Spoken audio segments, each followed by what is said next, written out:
video, we're going to look at 5 businesses which you can start without investing any money. You have probably heard the saying, it takes money to make money. While there is some truth behind that phrase, it's not a golden standard. There are plenty of ways you can launch and grow a successful startup business without spending a penny. Is it easy?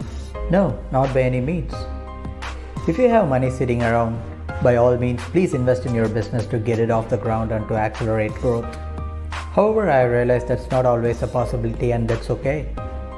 In today's video, let's look at 5 best businesses to start with no money. Business number 1 is to become a content creator. Whether you call it an influencer, content creator, or social media nerd, building a business around content can earn you, on average, $80,000 per year.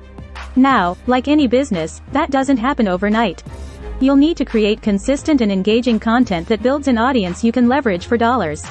I suggest focusing on a niche you have experience in and never stop talking about. Ask your friends, they'll know. A niche can be anything from baking to investing. As long as a community of fans is out there, you can generate valuable content. Once you've built up a large enough audience, you can turn it into a profitable business by selling merchandise, affiliate marketing, brand sponsorships, sponsored posts, starting a Patreon for exclusive content, and many other ways. Grab your phone and start creating. All it costs is your time and creativity. Business number 2 is to start podcasting. Podcasting relies primarily on connections, not capital. All you need to create a top-notch podcast is high-quality content. Depending on your format, you'll need to land influencer interviews or provide your own expertise. Yet, that doesn't usually cost money. Influencers will want to join your podcast for more exposure, not necessarily for cash. However, that means you're going to need to build adequate traffic to your podcast channel before you can monetize it. You can use a podcast to make money through various means. Start podcast subscriptions. Require listeners to subscribe to your podcasts to listen to episodes. Collect donations. Ask your audience to contribute to keep the show alive. If you're delivering quality content, your fans will want to make sure it keeps coming. Consider creating a Patreon account to provide add-on and premium rewards to those who donate. Look for sponsorships. Find local or big-name sponsors to pay for shout-outs and advertising on your podcast channel. Start affiliate marketing. Sell other companies' products on your podcast and earn a commission when listeners make a purchase. Start e-commerce. Sell your own physical goods, courses, ebooks, or brand merchandise. As far as expenses go, you'll want a decent microphone and basic recording software. Eventually, you'll want to invest in a nice setup, but you can get by in the early days with your laptop microphone and free audio editing software like Audacity or AudioTool. You'll also need to invest in podcasting hosting services. A subscription to a platform will only cost you about $10 to $20 per month, but it's an expense you'll want to budget for. Business number 3 is to start freelancing and consulting. All you need to start freelancing or consulting is a marketable skill, a computer, and an internet connection. Everything beyond that is just a bonus. Freelancing and consulting share a lot in common. Consulting is like freelancing, except that instead of creating deliverables, you'll be selling your advice and expertise. There's a market for virtual assistants, writers, programmers, designers, photographers, recruiters, and more. If you've built a solid career and portfolio in any of these fields, then there's a good chance clients will be willing to pay for your work. Eventually, you'll want a website to host your portfolio and build your credibility, but it's not a necessity on day one.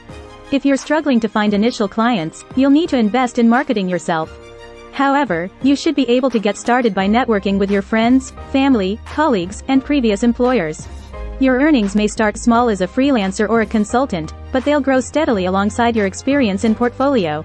Every client you win isn't just a paycheck, it's an opportunity to create career-long relationships. It'll also help make you a better writer, which will help you bump up your rates and score bigger, higher-paying clients. Business number 4 is to start blogging. Blogging often gets hyped up as a way to go from nothing to 6-figure income in months. While there's real earning potential behind this profession, approach it with a bit more realism, optimism, too, but realism first. It doesn't take much to start blogging. Instead of building an audience on third-party sites like Facebook, LinkedIn, or Medium, invest in your own property. It'll cost a few bucks, but it'll give you more versatility with monetizing your audience in the future. You'll want to build a basic website, and most of these come with pre-made blogging functionality built in. Hosting fees for a website and a domain will cost you around $100 $200 a year, which provides plenty of functionality for you to get started. Beyond that, you'll need a computer and an internet connection, and that's about it. Now, as for revenue. Once you've built an audience and consistent traffic to your website, here's how you can start monetizing your blog. Start e-commerce. Sell your own products on your website. If you don't want to invest in inventory, consider selling print on demand or digital products. For example, you could write and publish an ebook or course for free and sell it on your site. Start affiliate marketing. Don't want to sell your own products? Sell other businesses' products and get paid a commission when your readers click through your affiliate links and make a purchase. Offer advertising. Run ads on your page and get paid for impressions or clicks. Collect donations. Notice those sites that ask you to donate $5 for a cup of coffee or to help support the great content. That might seem like a small amount of money, but it can be a significant revenue maker if you're raking in thousands of monthly viewers. Start memberships. If people are devouring your content, they might be willing to pay for it. Consider locking premium content behind paywalls. For example, you could start a subscription-based newsletter using a membership platform like Substack. Look for sponsorships. Brands may want to get in front of your niche audience, and they'll be willing to pay to do it. Business number 5 is to start instructing. Turn your know-how into income by bundling your knowledge into digestible courses that customers will pay to watch. Now, more than ever is the time to invest in virtual learning. Selling a course doesn't require too many expenses. You'll want a decent microphone and camera to record your lectures, but some laptops' built-in hardware can provide adequate quality. After equipment, you'll need to consider how you're going to host the course, and this is where you might need to invest a bit of cash. While you can host your course on a platform like Udemy or Coursera for free, you'll have greater flexibility and earnings potential by self-hosting your course on platforms like Teachable or Thinkific. These self-hosting platforms will cost you anywhere from $0 to $99 per month, but they're well worth the expense, especially since it'll be your only significant cost. Think about what educational content you could provide. Do your friends, family, or colleagues frequently ask you similar questions? Do you possess a talent or knack that others struggle with?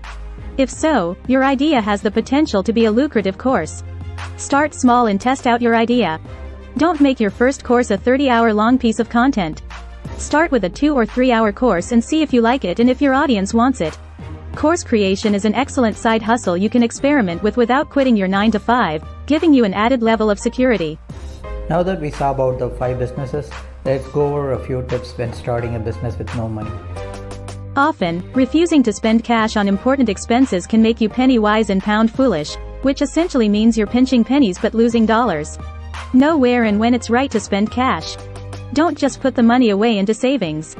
While you should take a small percentage of every sale for your rainy day fund, use your other sales to build your business. Whether you're investing in better equipment or marketing tactics, find ways to accelerate growth. You don't have to ditch your 9-to-5 to make your dreams of owning a business a reality. While that might be the eventual goal, start slow and dip your toes in the water. Start a hustle on the side while you rely on your safe, predictable full-time income. This can reduce pressure and risk. You can also use income from your full-time job to help finance any unavoidable expenses or emergencies. Starting a side hustle also allows you to scale slowly. Since you have your full-time income to lean on, you don't need to rush off to find 10 paying customers from the get-go. You can take your time to experiment with new ideas and find one you genuinely like and want to invest in. Hope you enjoyed today's video. Let us know your thoughts and comments. Subscribe to our channel so that you won't miss any of our videos on personal finance and making money online, and you'll get notified. Thank you for watching. See you next time.